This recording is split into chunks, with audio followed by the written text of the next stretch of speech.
నమస్తే సార్, నా పేరు మెర్ల నాగసత్యనారాయణ. యుఎస్టిఎఫ్ రాష్ట్ర కన్వీనర్ గా ఉన్నాను నేను. నిరుద్యోగ ప్రత్యేక ఉపాధ్యాయ వేదిక అనేది గత 2.5 సంవత్సరాల నుంచి కూడా ప్రత్యేక అవసరాలు కలిగినటువంటి దివ్యాంగ బాలబాలికలకు సంబంధించి ఉచిత నిర్బంధ ప్రాథమిక విద్యా హక్కు గురించి సుదీర్ఘ పోరాటం చేస్తున్నాము. గత ప్రభుత్వంలో కూడా జగన్మోహన్ రెడ్డి గారికి అనేక రిప్రజెంటేషన్స్ రాష్ట్ర వ్యాప్తంగా ఇవ్వడం జరిగింది.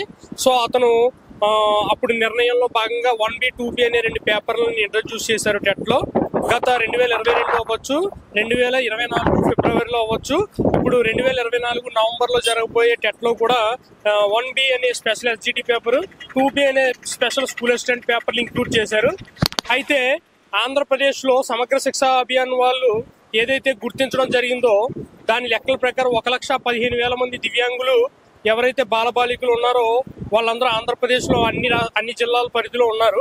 అయితే ప్రస్తుతం భవితా సెంటర్ లో కొద్దిమంది మాత్రమే విద్య అభ్యసిస్తూ ఉండడం వల్ల లక్షలాది మంది దివ్యాంగ బాలబాలికలు అనేవారు ఈ ఏదైతే విద్యా హక్కు చట్ట సవరణ 2022లో జరగబడిందో, విద్యా హక్కు చట్టం 2009 యొక్క ఏదైతే విద్యా హక్కులో భాగంగా వాళ్ళకి 10:1 రేషియోలో ప్రాథమిక విద్యలో స్పెషల్ SGT టీచర్ని, అదేవిధంగా 15:1 రేషియోలో స్కూల్ అసిస్టెంట్ ఇంక్లూజివ్ టీచర్స్ ని భర్తీ చేయాలని చెప్పడం జరిగింది. వాటిని ప్రస్తుతం అమలు చేయడం అనేది జరగట్లేదు. అదేవిధంగా 2016 వికలాంగుల దివ్యాంగుల హక్కుల చట్టంలో కూడా వీరి యొక్క విద్యకి అత్యధిక ప్రాధాన్యత ఇవ్వబడింది.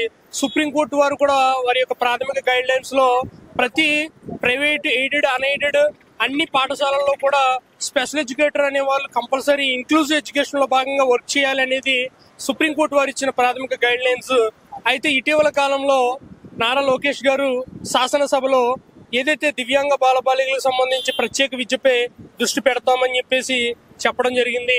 శాసనసభలో సీనియర్ నాయకులైనటువంటి బుచ్చి చౌదరి గారు, అదేవిధంగా ఆదోని ఎమ్మెల్యే అయినటువంటి పార్థసారథి గారు, అదేవిధంగా ఆముదాల వలసకు చెందిన శాసనసభ్యులు శ్రీ కోన రవికుమార్ గారు అడిగిన ప్రశ్నకి శాసనసభలో గౌరవ విద్యాశాఖ మార్చులు కూడా ఈ 10:1 రేషియోని ప్రస్తావించారు. అయితే ఈ రోజు ఆంధ్రప్రదేశ్ లో సుమారుగా 15,000 మంది ఈ స్పెషల్ టెట్ 1B 2B అనే 2 పేపర్లు క్వాలిఫై అయ్యి స్పెషల్ డిఎస్సి కోసం ఎదురు చూస్తున్నప్పటికీ కూడా ఈ మెగా డిఎస్సిలో 16,347 పోస్టుల్లో మా స్పెషల్ పోస్టులు లేవు అని మాకు తెలియడము, అదేవిధంగా ఈ ప్రత్యేక బాలల విద్యపై ఆ పోస్టులు అనేవి అందులో కేటాయించకపోవడం వల్ల మేము ఆందోళనతో ఉన్నాం సార్. కాబట్టి ఈ గౌరవ ఉప ముఖ్యమంత్రి వర్యులు శ్రీ కొణిదెల పవన్ కళ్యాణ్ గారికి మా యొక్క విన్నపాన్ని తెలియజేయాలని ఈ రోజు వచ్చాము. శాసనసభ్యురాలు శ్రీమతి లోకం మాధవి గారిని ఈ రోజు రిప్రజెంటేషన్ లో భాగంగా కలవడము, మేడం గారికి మా సమస్యలన్నీ వివరించడము జరిగింది. మాకు చాలా నమ్మకం ఉందండి. పవన్ కళ్యాణ్ గారు ఏదైనా ఒక సమస్యని ఆయన దృష్టి తీసుకెళ్తే దానికి 100% న్యాయం చేస్తారని ఈ రోజు మేము విశ్వసిస్తున్నాం. కాబట్టి ఈ రోజు ఇక్కడ రావడం జరిగింది సార్. 100 మంది ఇక్కడికి వచ్చినప్పటికీ కూడా మేము రిప్రజెంటేషన్ కార్యక్రమాన్ని విజయవంతంగా చేయాలని చెప్పేసి సంకల్పించాం. ఇక్కడ కార్యక్రమంలో మీరు అర్జీ ఇచ్చారండి మీ వినతి పత్రం? అవును సార్, మా యుఎస్టిఎఫ్ నిరుద్యోగ ప్రత్యేక ఉపాధ్యాయ వేదిక నుంచి ఈ రిప్రజెంటేషన్ అనేది ఇవ్వడం జరిగింది సార్. ఎలా స్పందించారు సార్? తీసుకున్నారా? ఏమన్నారు సార్?